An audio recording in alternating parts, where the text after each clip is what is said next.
അപ്പ വി എവിടെ? ജിമ്മി അവൻ റൂമിൽ കയറി കഥ വെച്ചിട്ട് കുറെ ടൈമായി. ജയിലിൽ പോയി കുറെ വിളിച്ചു, തുറക്കണില്ല ജിമ്മി. എൻ്റെ മോൻ അവൻ. അപ്പ പേടിക്കാതെ, ഞാനൊന്ന് പോയി നോക്കട്ടെ. ഡാ, നീ വാതിൽ തുറന്നേ. നീ ടെൻഷൻ എടുപ്പിക്കാതെ വാതിൽ തുറക്കുന്നുണ്ടോ? പപ്പ, വി അവൻ റൂമിലില്ല. എന്ത് റൂമിലില്ലെന്നോ? ഇച്ചായ എൻ്റെ മോ. ജിമ്മി നീ ഇങ്ങനെ ടെൻഷൻ അടിക്കാതെ. ജിമ്മി നീ അവൻ്റെ ഫോണിലോട്ടൊന്ന് വിളിച്ചേ. അവൻ്റെ ഫോണിൽ വിളിച്ചിട്ട് കിട്ടുന്നില്ല. പിന്നെ അവനിത് എവിടെ പോയതാ? ജിമ്മി, വി നിങ്ങൾ ടെൻഷൻ അടിക്കാതെ. അവൻ എവിടെ ഉണ്ടെന്ന് എനിക്കറിയാം, ഞാൻ പോയി കൊണ്ടുവരാം.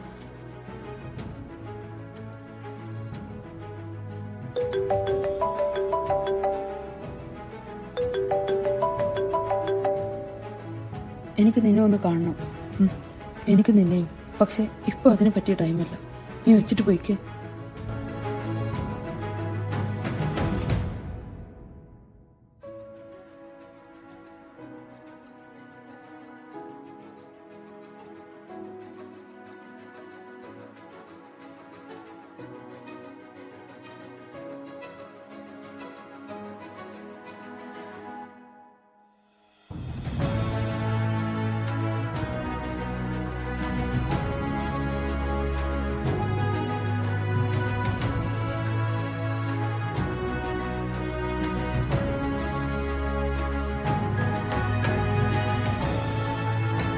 ജേക്കബ് പ്ലീസ്, ഇപ്പോൾ എനിക്ക് നിന്നോട് ആർഗ്യൂ ചെയ്യാനുള്ള ടൈമല്ല. എനിക്ക് എത്രയും പെട്ടെന്ന് വിയെ കണ്ടുപിടിക്കണം.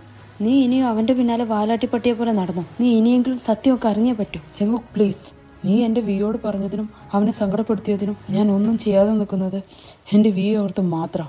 അവൻക്ക് അത്രയും നിന്നെ ഇഷ്ടമായതുകൊണ്ടാ. ഇഷ്ടം? അതെനിക്ക് മനസ്സിലായി അവൻക്ക് എന്തിനോടാണെന്ന്.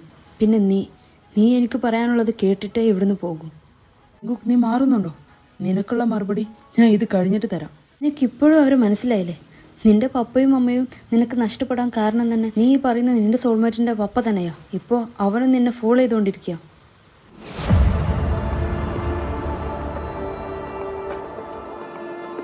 ഇനിയൊരക്ഷരം എൻ്റെ വിയെയും ഞങ്ങളുടെ ഫാമിലിയെയും കുറിച്ച് പറഞ്ഞാലുണ്ടല്ലോ, നിനക്ക് എന്തറിയാമോ അവരെ കുറിച്ച്? നീ ഇപ്പോൾ പറഞ്ഞല്ലോ എൻ്റെ പപ്പയും അമ്മയും എനിക്ക് നഷ്ടമായത് എൻ്റെ ചൂമ്പപ്പ കാരണമാണെന്ന്. എന്നാൽ നീ കേട്ടോ, അതങ്ങനെയല്ല. അതിന് കാരണം നിന്റെ ആ അങ്കിളുണ്ടല്ലോ, അയാളാ. നീ ഇതേ പറയൂ. നിന്നെ അവർ പറഞ്ഞ് തെറ്റിദ്ധരിപ്പിച്ച് വെച്ചേക്കുക. നിനക്കെങ്ങനെയാ എൻ്റെ മമ്മ മരിച്ചെന്നറിയോ? She was brutally raped. അതും 5 മാസം പ്രഗ്നൻ്റ് ആയിരിക്കുമ്പോൾ. അതാരാ ചെയ്തേന്നറിയോ? നിന്റെ ആ അങ്കിൾ മാർട്ടിൻ എന്ന ആ തന്തയില്ലാത്തവൻ. നീ ഇതും അവരെന്നെ പറഞ്ഞ് വിശ്വസിപ്പിച്ചതാണ് എന്നാ നീ പറയാൻ ഉദ്ദേശിക്കുന്നതെങ്കിൽ അത് വേണ്ട. എൻ്റെ മമ്മയുടെ മരണത്തിൻ്റെ ദൃക്സാക്ഷി ഞാൻ തന്നെയായിരുന്നു. എൻ്റെ കൺമുന്നിൽ വെച്ച് എൻ്റെ മമ്മയെ അയാൾ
അന്ന് മുതൽ ഇന്ന് വരെ വിയും അവൻ്റെ ഫാമിലിയും എന്നെ ചേർത്ത് നിർത്തിയിട്ടേ ഉള്ളൂ. അവരെക്കുറിച്ചാ നീ ഇങ്ങനെയൊക്കെ പറയുന്നത്? പിന്നെ നിനക്കിപ്പോ അവന്റെ സ്നേഹത്തില് വിശ്വാസമില്ലല്ലേ? എങ്ങനെയാടാ നിനക്ക് അയാളുടെ വാക്ക് കേട്ട് എന്റെ വിയോട് അങ്ങനെയൊക്കെ പെരുമാറാൻ തോന്നിയത്? അത്രേ ഉണ്ടായിരുന്നുള്ളൂ നിനക്ക് അവനോടുള്ള സ്നേഹം, അവനോടുള്ള വിശ്വാസം? അറ്റ്ലീസ്റ്റ് അവൻക്ക് എന്താ പറയാനുള്ളതെന്നെങ്കിലും നിനക്ക് കേൾക്കാമായിരുന്നില്ലേ? അവൻ ഒരിക്കലും നിന്റെ പണത്തിനു വേണ്ടിയോ നിന്നെ ചതിക്കാനോ അല്ല നിന്നെ സ്നേഹിച്ചത്. നീ ഞങ്ങളുടെ കുക്കിയാണെന്ന് പോലും, നിന്റെ പിറകെ നീ അറിയാതെ നടക്കുമ്പോൾ പോലും അവനക്കത് അറിയില്ലായിരുന്നു.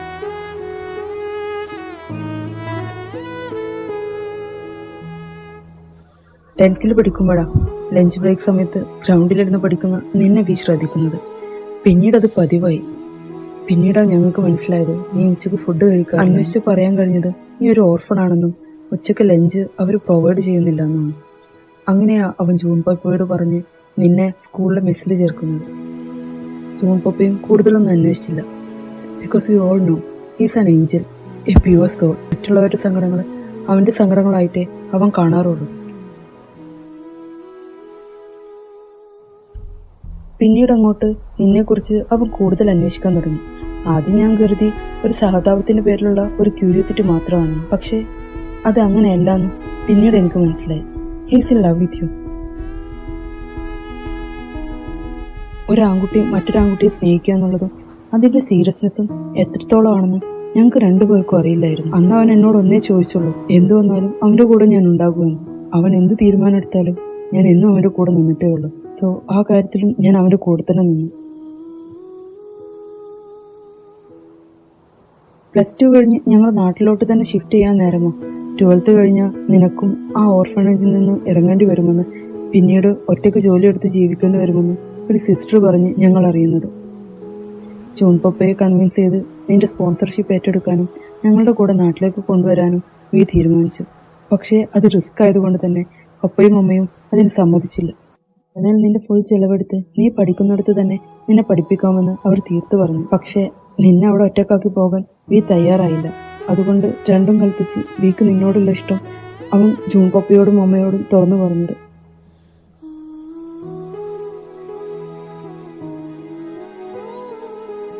അതെല്ലാം പ്രായത്തിന്റെ എടുത്തുചാട്ടമാണെന്ന് പറഞ്ഞ അവർക്ക് നിന്നോടുള്ള അവന്റെ സ്നേഹം ഒരിക്കലും ഇൻഫാക്ച്വേഷനോ സഹതാപമോ അല്ല എന്ന് അവന്റെ മനസാക്ഷിപ്പുകാരനായ എനിക്ക് അവരെ പറഞ്ഞ് ബോധിപ്പിക്കാൻ വലിയ പാടൊന്നും വന്നില്ല. സോ അങ്ങനെ ഒടുവിൽ അവർ സമ്മതിച്ചു. നിന്റെ സ്പോൺസർഷിപ്പ് ഏറ്റെടുക്കാനുള്ള പ്രൊസീജിയറിന്റെ സമയത്താണ് ജൂൺ പപ്പ നിന്റെ നെയിം ശ്രദ്ധിക്കുന്നത്. ആക്ച്വലി അന്നത്തെ കുട്ടിക്കാലത്തിൽ കുക്ക് ചെയ്യുന്നല്ലാതെ നിന്റെ റിയൽ നെയിം എന്താണെന്നുള്ളത് ഞങ്ങളും കാര്യമാക്കിയിരുന്നില്ല. അതുകൊണ്ട് ഞങ്ങൾക്കും മനസ്സിലായില്ല നീയാണ് ഞങ്ങളുടെ കുക്ക് എന്നുള്ളത്. പക്ഷെ ജൂൺ പപ്പ അത് തിരിച്ചറിഞ്ഞു. അന്നാ ജൂൺ പപ്പ നിന്നെ കുറിച്ച് കൂടുതൽ അന്വേഷിക്കുന്നത്. ഓർഫനേജിൽ നിന്നെ കുറിച്ച് അന്വേഷിച്ചപ്പോൾ അവര് വഴിയാ അറിഞ്ഞത് നിന്നെ അവിടെ കൊണ്ടാക്കിയത് നിന്റെ അങ്കിളാണെന്നും നിന്റെ പപ്പയുടെ പപ്പ മരിച്ച ശേഷമോ നിന്നെ അങ്കിള് അവിടെ കൊടുന്നാക്കിയതെന്നും. പപ്പക്കും അമ്മയ്ക്കും വിയേക്കാൾ ഇഷ്ടം എന്നെയാ. പക്ഷേ അവർക്ക് ഞങ്ങളെക്കാൾ ഇഷ്ടമുള്ള വേറൊരാളുണ്ട്. ഒരുപാട് വർഷങ്ങളായി തേടിക്കൊണ്ടിരിക്കുന്ന ജീനി മമ്മിയുടെ കസിൻ സിസ്റ്റർ മകൻ, ഞങ്ങളുടെ കുക്കി. അതെ, നീ തന്നെ. ജീനി മമ്മിയുടെ കസിൻ സിസ്റ്ററാ നിന്റെ മമ്മി. നിന്റെ പപ്പയുടെയും മമ്മിയുടെയും റിലേഷൻ രണ്ടുപേരുടെ വീട്ടുകാരും സമ്മതിച്ചില്ല. അവർ വീട്ടിൽ നിന്ന് ചാടി രജിസ്റ്റർ മാരേജ് ചെയ്തു. അന്ന് എല്ലാത്തിനും കൂടെ നിന്നിരുന്നത് ജീനി മമ്മിയും ജൂൺ പപ്പയായിരുന്നു. നിന്റെ പപ്പക്ക് ജൂൺ പപ്പയുടെ കമ്പനിയിൽ ഒരു ജോലിയും കൂടാതെ അവരുടെ വീട്ടിൽ തന്നെ താമസിക്കാൻ ഒരു ഇടവും കൊടുത്തു. പതിയെ നിന്റെ പപ്പ സ്വന്തമായ ബിസിനസ് സ്റ്റാർട്ട് ചെയ്തു. കണ്ണടക്കും വേഗത്തിലായിരുന്നു നിന്റെ പപ്പയുടെ വളർച്ച. പാരീസിലുള്ള നിന്റെ പപ്പയുടെ ഫ്രണ്ട് വഴി അവിടെയും അതിന്റെ ഒരു ബ്രാഞ്ച് സ്റ്റാർട്ട് ചെയ്തു. പിന്നീട് എല്ലാം നല്ല രീതിയിൽ തന്നെ പോയി. അങ്ങനെ ഇരിക്കെയാണ് നിന്റെ പപ്പയുടെ ഡ്രൈവറായി എന്റെ പപ്പ ജോയിൻ ചെയ്യുന്നത്. നിങ്ങളുടെ ഫാമിലിയിലുള്ള എല്ലാവരും ഞങ്ങൾ സ്വന്തം ഫാമിലി ആയിട്ടാണ് കണ്ടിരുന്നത്. അതിനിടയിൽ നിന്റെ മമ്മി നിനക്ക് ജന്മം നൽകി. നിനക്ക് 3 വയസ്സുള്ളപ്പോഴാണ് നിന്റെ വല്യപ്പ നിന്നെ കുറിച്ച് അറിയുന്നത്.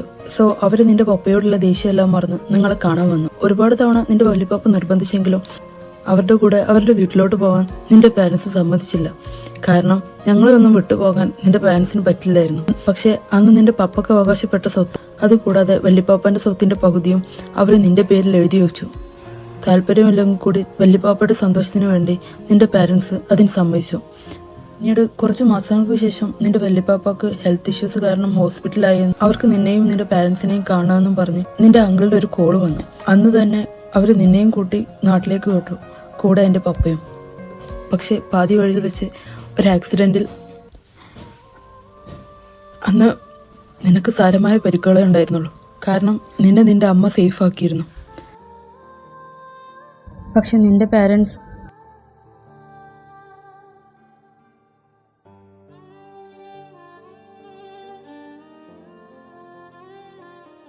എൻ്റെ പപ്പക്കും സീരിയസ് പരിക്കോടെ പപ്പയും രക്ഷപ്പെട്ടു. ജോൺ പപ്പയും ജീനും അമ്മയും നിന്നെ അവരുടെ കൂടെ കൊണ്ടുവരാൻ നോക്കിയതാ. പക്ഷെ നിന്റെ വല്യപ്പാപ്പ സമ്മതിച്ചില്ല. അവർക്ക് ആകെയുള്ള അവരുടെ മകൻ്റെ കുട്ടിയെ അവർക്ക് വേണമെന്ന ഇമോഷണൽ ബ്ലാക്ക്മെയിലിൽ പപ്പക്കും അമ്മക്കും സമ്മതിച്ചു കൊടുക്കേണ്ടി വന്നു. കുറച്ച് ദിവസം കഴിഞ്ഞ എൻ്റെ പപ്പ കോൺഷ്യസ് ആയത്. അപ്പോഴേ അറിയാൻ കഴിഞ്ഞത് അത് വെറും ഒരു ആക്സിഡൻ്റ് അല്ലായിരുന്നു എന്ന്. ബോധം മറിയുന്നതിന് മുന്നേ എൻ്റെ പപ്പ കണ്ടത് കാറിൽ നിന്നും പുറത്തിറങ്ങാൻ ശ്രമിക്കുന്ന എൻ്റെ പപ്പയെയും അമ്മയെയും ശ്വാസം മുട്ടിച്ച് കൊല്ലുന്നതായിരുന്നു. അതാരാണെന്ന് അറിയോ ചെയ്തേ? മാർട്ടിൻ. അതെ, നിന്റെ അങ്കിൾ തന്നെ. സോ ജോൺ പപ്പ കേസ് രജിസ്റ്റർ ചെയ്തു. എൻ്റെ പപ്പയുടെ മൊഴിയിൽ അവർ കേസെടുത്തു. ഇൻവെസ്റ്റിഗേഷൻ സ്റ്റാർട്ട് ചെയ്തു. കേസ് കൊടുക്കുന്നതിന് മുന്നേ തന്നെ വല്യപ്പാപ്പയോട് ഈ കാര്യങ്ങളെല്ലാം പറഞ്ഞതാ. പക്ഷേ അവരെ നിന്റെ അങ്കിള് മാനിപ്പുലേറ്റ് ചെയ്തു. അവരല്ല ചെയ്തതെന്ന് പറഞ്ഞു. എങ്കിലും ജോൺ പപ്പ വിട്ടില്ല. ജോൺ പപ്പ കേസ് രജിസ്റ്റർ ചെയ്തു. അതിൻ്റെ പേരില അയാൾ എൻ്റെ പപ്പയെ കൊന്നത്. കൂടാതെ എൻ്റെ മമ്മയെ അയാൾ, എൻ്റെ അച്ഛനെയോ അമ്മയോ അയാൾ അന്ന് ആളുകൾ കൂടിയില്ലെങ്കിൽ ഞാനും ഇന്ന് ജീവനോടുണ്ടാവില്ലായിരുന്നു. അയാളെ അന്ന് പോലീസ് അറസ്റ്റ് ചെയ്തു. അന്ന് സ്വന്തം കുടുംബക്കാർ പോലും ഏറ്റെടുക്കാനില്ലാത്ത എന്നെ ഓർഫണേജിലേക്ക് മാറ്റാൻ നിന്നപ്പോൾ ചേർത്ത് പിടിച്ചത് വി ആയിരുന്നു. അങ്ങനെയാ ജോൺ പപ്പയും ജീനിമമ്മയും എന്നെ അവരുടെ വീട്ടിലേക്ക് കൊണ്ടുവരുന്നത്. നീ ചോദിച്ചില്ലായിരുന്നോ എനിക്കെന്താ ഇത്ര വലിയ അസുഖം എന്ന? ട്രോമ. സ്വന്തം അമ്മയെ എൻ്റെ കൺമുന്നിൽ വെച്ചാ അവൻ പിച്ചു ചീന്തിയെ. എനിക്കന്നൊന്നും ചെയ്യാൻ കഴിഞ്ഞില്ല. പേടിച്ചു പോയിരുന്നു ഞാൻ. കുറേ ദിവസം ഹോസ്പിറ്റലിൽ തന്നെയായിരുന്നു. അപ്പോഴൊക്കെ വി എൻ്റെ കൂടെ കൂട്ടിരുന്നു. ആരൊക്കെ പറഞ്ഞിട്ടും എന്നെ വിട്ട് ഒരു നിമിഷം പോലും അവൻ മാറി നിന്നില്ല. അവൻ്റെ പ്രസൻസ് എനിക്കൊരാശ്വാസമായിരുന്നു. പതിയെ ഞാൻ റിക്കവർ ആവാൻ തുടങ്ങി. അന്ന് തൊട്ട് ഇന്ന് വരെ എന്നെ ചേർത്ത് പിടിക്കാൻ മാത്രമേ എൻ്റെ വി ചെയ്തോളൂ. കൂടെ അവൻ്റെ മോൾ ഫാമിലിയും. നീ അറിയേണ്ട ഒരു കാര്യം കൂടി ഉണ്ട്. ജീസുവുമായിട്ടുള്ള വിയുടെ എൻഗേജ്മെൻറ്റിനെ കുറിച്ച്. നീ അത് പറഞ്ഞല്ലേ അവൻ നിന്നെ ചീറ്റ് ചെയ്തെന്ന് പറഞ്ഞ്? അത് നിനക്ക് വേണ്ടി തന്നെയായിരുന്നു. നിന്റെ പാരീസിലെ കമ്പനി അത് നിന്റെ പപ്പയുടേതാണെന്നും നിന്റെ പേരിലാണെന്നും മാർട്ടിൻ അറിഞ്ഞിട്ടുണ്ട്. അവർ ആ കമ്പനിക്ക് വേണ്ടി കോടതിയിൽ ബെയിലിന് പോയി. പ്രശ്നങ്ങൾ വഷളായി. ഷെയർ ഹോൾഡേഴ്സ് എല്ലാം കാര്യം അറിഞ്ഞു. അവരെല്ലാം കമ്പനിയിലെ ഷെയർ പിൻവലിക്കാൻ നിന്നു. അതറിഞ്ഞ വി ഇവിടുന്ന് പാരീസിലോട്ട് അർജൻറ്റായി പോയത്. അവർക്ക് കേസിൽ പെട്ട് കിടക്കുന്ന ഒരു കമ്പനിയുമായിട്ട് ഒരു ഡീലിന് തയ്യാറല്ല എന്ന് പറഞ്ഞു. കേസുമായി ബന്ധപ്പെട്ട് കമ്പനിക്ക് ഒരു പ്രശ്നം ഉണ്ടാവില്ലെന്നും ഫിനാൻഷ്യൽ സ്റ്റെബിലിറ്റിക്ക് വേണ്ടി ജീസിന്റെ കമ്പനിയുമായിട്ട് മെർജ് ചെയ്യാമെന്നും വി അവരെ പറഞ്ഞ് മനസ്സിലാക്കി. ഒരു പേപ്പറിൽ ഒതുങ്ങുന്ന ആ മെർജിങ് എത്രത്തോളം സ്ട്രോങ് ആണെന്നുള്ളത് അവർക്ക് ഡൗട്ടായിരുന്നു. അതുകൊണ്ടാണ് അവരെ ബോധിപ്പിക്കാൻ വേണ്ടി മാത്രമായിരുന്നു ജീസുവിൻ്റെയും വിയുടെയും എൻഗേജ്മെൻറ്റ്. അതും നിനക്ക് വേണ്ടി അവൻ ചെയ്തത്. അല്ലാതെ അവർ തമ്മിൽ ഒന്നുമില്ല. നിന്നെ അവൻ പറ്റിച്ചതുമല്ല. നിനക്ക് വേണ്ടി മാത്രമാണ്.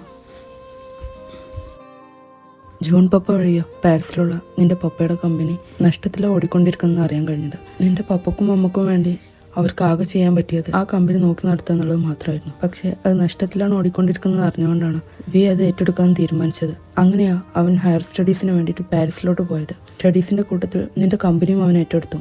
അവനെക്കൊണ്ട് ചെയ്യാൻ പറ്റുന്നതിൻ്റെ മാക്സിമം അവൻ ആ കമ്പനിക്ക് വേണ്ടി ചെയ്തു. ഇന്ന് ആ കമ്പനി ഈ നിലയിലെത്താൻ കാരണം അവൻ്റെ ഒരൊറ്റ ആളുടെ പ്രയത്നം കൊണ്ട് മാത്രം. അതെല്ലാം അവൻ ചെയ്തത് നിനക്ക് വേണ്ടിയോ? നിന്നോട് എല്ലാ കാര്യങ്ങളും സംസാരിച്ച് നീ ആ കമ്പനി ഏറ്റെടുത്തു കഴിഞ്ഞാൽ പിന്നെ ആ കേസിന് വാല്യൂ ഇല്ല. അതുകൊണ്ടാ നീ അവിടുത്തെ കാര്യങ്ങളെല്ലാം സെറ്റിൽ ചെയ്ത് നിന്റെ അടുത്തേക്ക് ഓടി വന്നത്. എല്ലാം നിന്നോട് പറയാൻ. ഈ കാര്യങ്ങളെല്ലാം അവൻ പറഞ്ഞു തന്നെ നീ അറിയണമെന്നായിരുന്നു അവൻ്റെ ആഗ്രഹം. പക്ഷേ നീ ഒരിക്കൽ പോലും അവൻ പറയുന്നത് എന്താന്നുള്ളത് കേൾക്കാൻ പോലും നീ കൂട്ടാക്കിയില്ല.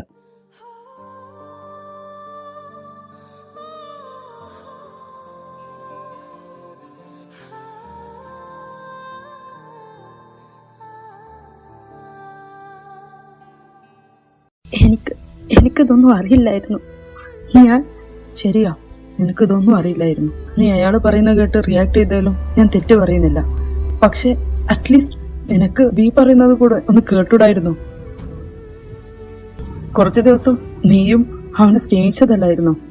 അതോ ഇനി അതും വെറും നിന്റെ ഫേക്കായിരുന്നു. ഓ, ഞാൻ അവനെ സ്നേഹിച്ചത് സത്യമാണ്, അതിലൊരു കളങ്കവും ഇല്ല. പക്ഷെ വി എന്നറിയാതെ അവൻ കുക്കിന്ന് വിളിച്ചപ്പോൾ ഞാൻ ചോദിച്ചതാ അതാരാണെന്ന്. പക്ഷെ അന്ന് അവന് ഞാൻ കേട്ടത് മാറിപ്പോയതാണെന്നൊക്കെ പറഞ്ഞ് ഒഴിഞ്ഞു മാറി. എന്നിൽ നിന്ന് എന്തോ മറക്കുന്നുണ്ടെന്ന് എനിക്കറിയാമായിരുന്നു. അതിൻ്റെ കൂടെ അയാൾ പറഞ്ഞത് കൂടെ ആയപ്പോൾ ഞാൻ ഷോക്കായിപ്പോയി. ഞാൻ വിയോട് കാണിച്ച ദേഷ്യം മുഴുവൻ ഞാൻ ജീവന തുല്യം സ്നേഹിച്ച ആൾ തന്നെ എന്നെ ചതിച്ചല്ലോ എന്നോർത്താം. പക്ഷെ എനിക്ക് തെറ്റുപറ്റിപ്പോയി. എന്നോട് ക്ഷമിക്ക് ജിമ്മി. ഞാൻ അവരെല്ലാവരെയും എന്തൊക്കെയാ പറഞ്ഞ്. എന്നോടല്ല നീ ക്ഷമ ചോദിക്കേണ്ടത്. ഈ ജീവിതം മുഴുവൻ നിനക്ക് വേണ്ടി മാറ്റിവെച്ച എന്റെ വിയോടാ. നീ പറഞ്ഞ വാക്കുകളൊക്കെ കേട്ട് തകർന്നു പോയടാ ആ പാവം. ജിമ്മി, എനിക്ക് നീയെ കാണണം. അവന്റെ കാല് പിടിച്ച്. ഹലോ. ഓക്കെ, ശരി. വാ, വന്ന് വണ്ടി കയറി.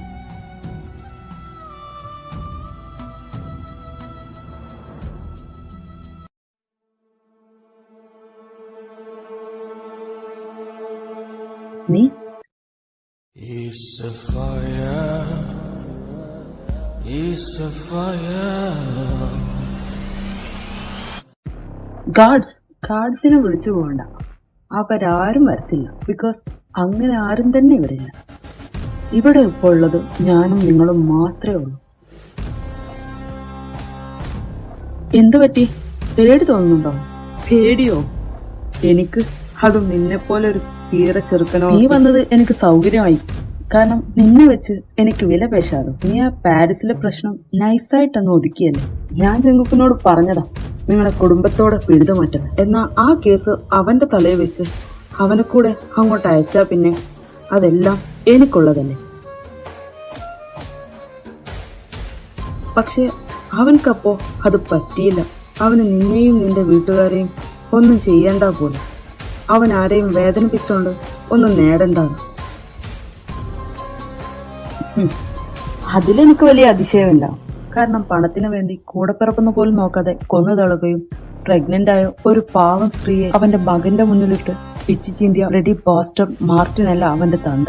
ഇത്രയൊക്കെ ആയാലും അവന്റെ തന്തയുടെ ഗുണം കാണിക്കാതിരിക്കില്ലല്ലോ.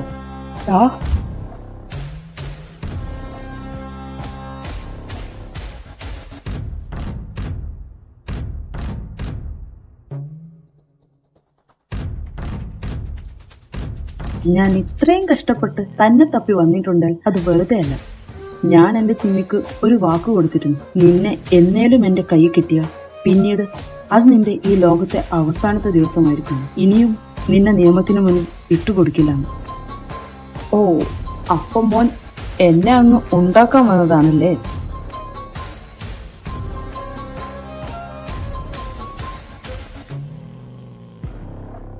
വന്നല്ലോ.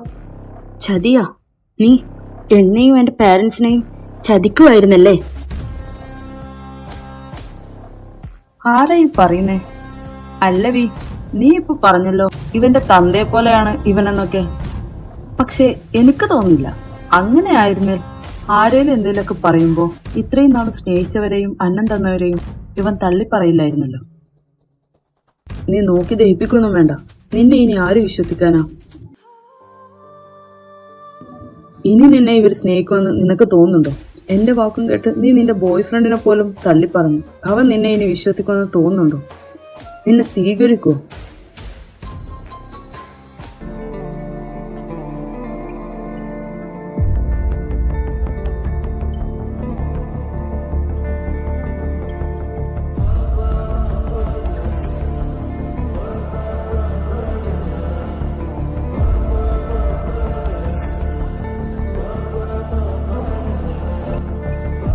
ഞങ്ങളുടെ രണ്ടുപേരുടെയും കാര്യത്തിൽ നീ അഭിപ്രായം പറയേണ്ടതില്ല.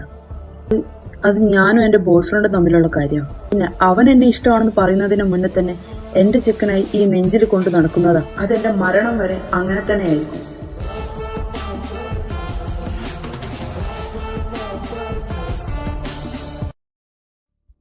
അവൻ പറഞ്ഞത് കേട്ടല്ലോ. അതുകൊണ്ട് അവനെ മാനിപ്പുലേറ്റ് ചെയ്യുന്നതിന് മുന്നേ നീ 2 തവണ കൂടി ഒന്ന് ആലോചിക്കുന്നത് നല്ലതാ. ജെ.കെ എന്തൊക്കെ ചെയ്തിട്ടുണ്ടോ അതിനൊക്കെ അവന്റെ ഭാഗത്തുനിന്ന് നോക്കുമ്പോൾ ശരിയായ കാര്യങ്ങൾ തന്നെയാണ്.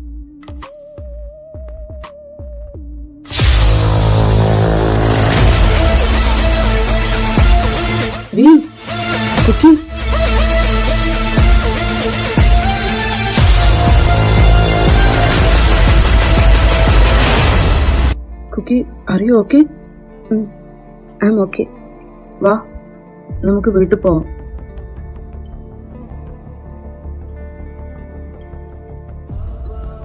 I am sorry.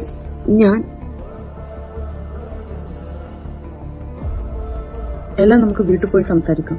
പപ്പയും അമ്മയും എല്ലാം ടെൻഷൻ അടിച്ചിരിക്കും.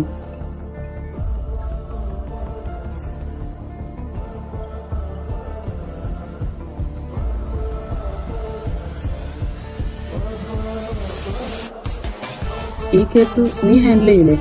Of course. താങ്ക്സ്.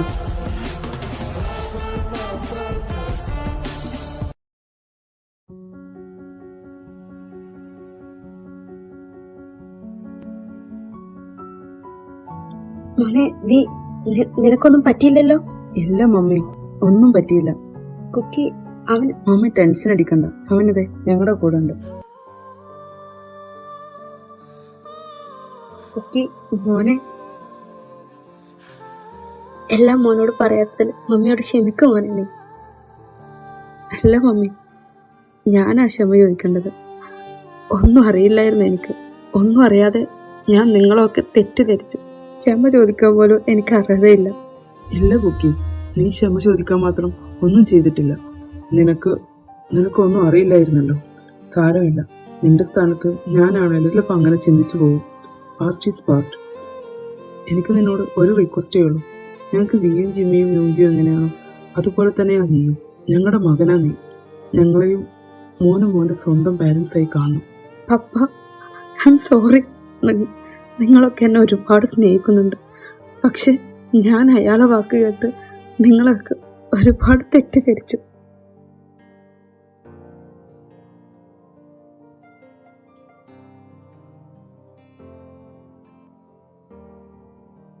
അതെല്ലാം മറന്നേക്കും. എൻ്റെ കുട്ടി ഒരുപാട് അനുഭവിച്ചു. ഇനി അങ്ങോട്ട് ഹാപ്പിയായി ജീവിക്കണം. താങ്ക് യു മമ്മി, എന്നോട് ക്ഷമിച്ചതിന്. എന്തായി ഇനി അവന്റെ ശല്യം ഉണ്ടാവുമോ? എവിടുന്ന് അവനെ വേരോടെ പിഴുതെറിഞ്ഞു. മോനെ, ഇനി അതിന്റെ പേരിൽ ഒരു പ്രശ്നം ഉണ്ടാവൂ? ഇല്ല പപ്പ, അത് ആദ്യം നോക്കിക്കോളും. ഏത്, നിന്റെ കൂടെ ആ കോളേജിലുണ്ടായിരുന്ന ആ പയ്യനോ? ആ പപ്പ, അവനിപ്പോ മിലിറ്ററിയിലെ കമാൻഡറാണ്. ഇങ്ങനൊരു നിമിഷത്തിന് വേണ്ടിയാ ഞാനും ഇവനൊക്കെ കാത്തിരുന്നത്. അതുകൊണ്ട് കാര്യങ്ങളൊക്കെ ഞാൻ അവനോട് ആദ്യമേ പറഞ്ഞിരുന്നു. നീയപ്പോ ആദ്യമേ എല്ലാം തീരുമാനിച്ചിരുന്നല്ലേ? ഇവരുടെ രണ്ടുപേരുടെയും കുടുംബം തന്നെ ഇല്ലാതാക്കിയ അവനെ ജീവിക്കാൻ ഞാൻ അനുവദിക്കുമെന്ന് തോന്നുന്നുണ്ടോ? ഇത്രയും നാള് ഞങ്ങൾ അവനെ തേടിക്കൊണ്ടിരിക്കുകയായിരുന്നു. പക്ഷെ കിട്ടിയില്ല. ഇത് അവനായിട്ട് ഇങ്ങോട്ട് വന്ന് മേടിച്ച പണിയാ.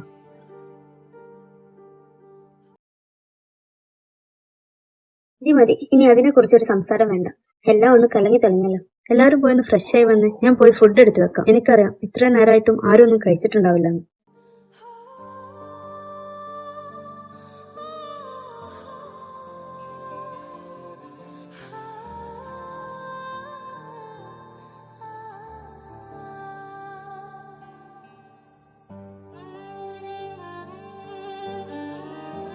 ചെല്ലുമൊക്കെ പോയി അവനോട് സംസാരിക്കും. അവൻ എന്നോട് ക്ഷമിക്കോ? ഞാൻ അവനോട് എന്തൊക്കെയാ പറഞ്ഞു? ഇനി അവൻ എന്നെ പഴയ പോലെ സ്നേഹിക്കോ? ആര്? വിയോ? എടാ, അവനക്ക് നീയെന്ന് പറഞ്ഞ പ്രാന്ത. നീ അത്രയും പറഞ്ഞതിലല്ല, നീ അവനെ വിട്ടു പോയതിലാ അവന് സങ്കടപ്പെട്ട്. നീ പോയി ഒന്ന് കെട്ടിപ്പിടിച്ച് ഒരു ഉമ്മയും കൊടുത്ത തീരാവുന്ന സങ്കടമേ അവൻ കൊള്ളു. അത് പറഞ്ഞൊരു കാര്യം. നീ ചെല്ല്. ജീസു ആണല്ലോ. എന്തായി? എല്ലാം ഓക്കെ ആയോ? ആടി, എല്ലാം ഓക്കെ ആയി. എന്നാ കുക്കിക്കൊന്ന് ഫോൺ കൊടുത്തേ. നിന്നെ വന്ന് എല്ലാ കാര്യങ്ങളും നേരിട്ട് പറയണമെന്നുണ്ടായിരുന്നു. പക്ഷെ നീ അന്ന് പറഞ്ഞ പോലെ നിന്റെ ചെക്കനെ ഞാൻ തട്ടിയെടുത്തെന്നും പറഞ്ഞ് നീ എന്നെ വെട്ടി പീസാക്കി ഇങ്ങോട്ട് തന്നെ പാഴ്സൽ അയക്കുമെന്ന് എനിക്ക് ഉറപ്പുള്ളതുകൊണ്ട് അങ്ങനെ ഒരു റിസ്ക് ഞാൻ എടുക്കുന്നില്ല.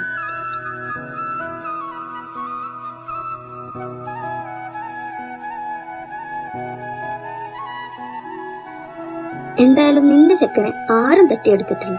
അത് പണ്ട് മുതലേ നിന്റെ തന്നെയാ. ഇനി കളിയല്ലാത്തൊരു കാര്യം പറയട്ടെ. എനിക്കറിയാം ആരുമില്ലാതെ ഒന്നുമില്ലാതെ നീ ഒരുപാട് സ്ട്രഗിൾ ചെയ്തിട്ടുണ്ട്. എന്നാ എല്ലാം ഉണ്ടായിട്ടും എല്ലാരും ഉണ്ടായിട്ടും നിന്നെ പോലെ സ്ട്രഗിൾ ചെയ്തിട്ടുള്ളതാ അവനും. അത് എത്രത്തോളം ആണെന്ന് നേരിട്ട് കണ്ടിട്ടുള്ളതാ ഞാനും ചിമ്മിയും ഒക്കെ. സോ ഇനി അവനെ സങ്കടപ്പെടുത്തരുത്, ഒറ്റക്കാക്കരുത്. ഇല്ല, ഇനി ഒരിക്കൽ പോലും ആ കണ്ണ് നിറയാൻ ഞാൻ അനുവദിക്കില്ല. ഒറ്റക്കാക്കില്ല, ഇനി കൂടെ ഉണ്ടാവും എന്നും ഞാൻ.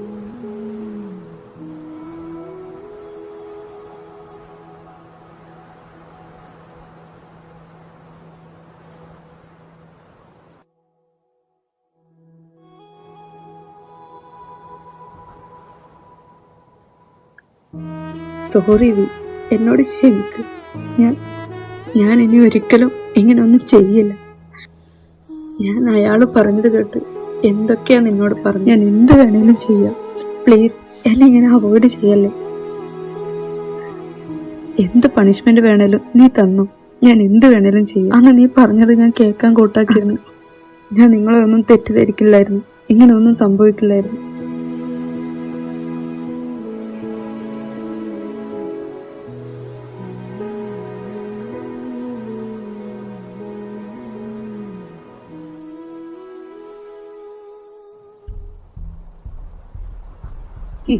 കുക്കി, നീ എന്തായി കാണിക്കുന്നത്? കാം ഡൗൺ ഫസ്റ്റ്, എന്നിട്ട് നമുക്ക് സംസാരിക്കാം. ഓക്കെ ഓക്കെ, ഞാൻ ഓക്കെ. നീ പറ, ഞാൻ കേൾക്കാം, എല്ലാം ഞാൻ കേൾക്കാം. ഇനി നീ എന്ത് പറഞ്ഞാലും ഞാൻ കേൾക്കാം. അങ്ങനെ സംസാരിക്കാൻ മാത്രം ഒന്നുമില്ല കുക്കി. പിന്നെ പണിഷ്മെന്റ്, നിന്റെ കണ്ണിൽ നിന്ന് വരുന്ന ഒരു കണ്ണീര് പോലും എനിക്ക് താങ്ങാൻ സാധിക്കില്ല. അപ്പോഴാ നിന്നെ പണിഷ് ചെയ്യാൻ പറയുന്നത്. ഞാൻ എപ്പോഴേ നിന്നോട് ക്ഷമിച്ചു. ഇനി അതിനെക്കുറിച്ച് ഒരു സംസാരം വേണ്ട. ഇല്ല, നോ. നിനക്ക് തോന്നുന്നുണ്ടോ നീ ഇത് പറഞ്ഞ് ഞാൻ ചെയ്ത തെറ്റല്ലാതാകുമെന്ന്? എനിക്കറിയാം എത്രത്തോളം നീ എന്നോട് ക്ഷമിച്ചാലും ഞാൻ ചെയ്ത തെറ്റ് തന്നെയാണ്. നിനക്ക് അത് ഒരുപാട് വിഷമമായിട്ടുണ്ടെന്നും അറിയാം.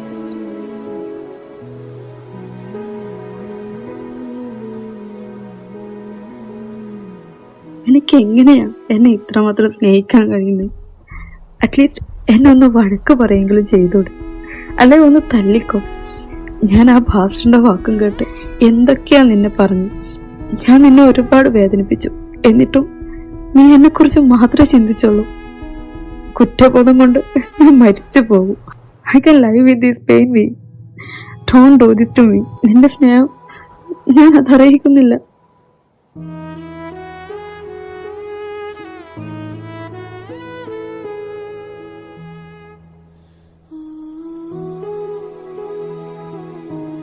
കുക്കി, നീ പറഞ്ഞത് ശരിയാ. എൻ്റെ പ്രണയത്തെ നീ സംശയിച്ചപ്പോൾ എനിക്ക് സങ്കടമായി. പക്ഷെ എല്ലാ സത്യങ്ങളും അറിഞ്ഞ് നീ എൻ്റെ കൂടെ ഇങ്ങനെ ചേർന്നിരിക്കുമ്പോൾ ഈ ഒരു നിമിഷം മാത്രം മതി ആ സങ്കടങ്ങളെല്ലാം മായ്ച്ചു കളയാൻ. ഇനിയും നീ അതോർത്ത് സങ്കടപ്പെടരുത്. അതെനിക്ക് താങ്ങാൻ കഴിയില്ല. I love you. Love you so much. Love you to.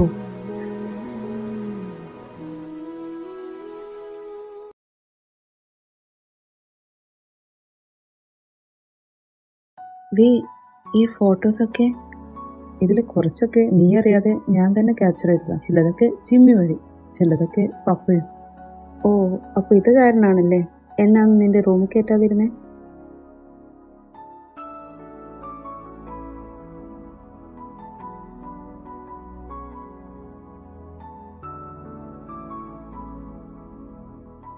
നിനക്ക് പണിഷ്മെന്റ് വേണമെന്ന് നിർബന്ധമാണ്. I have A solution. എന്ത് solution? I want to make you mine forever. Can I?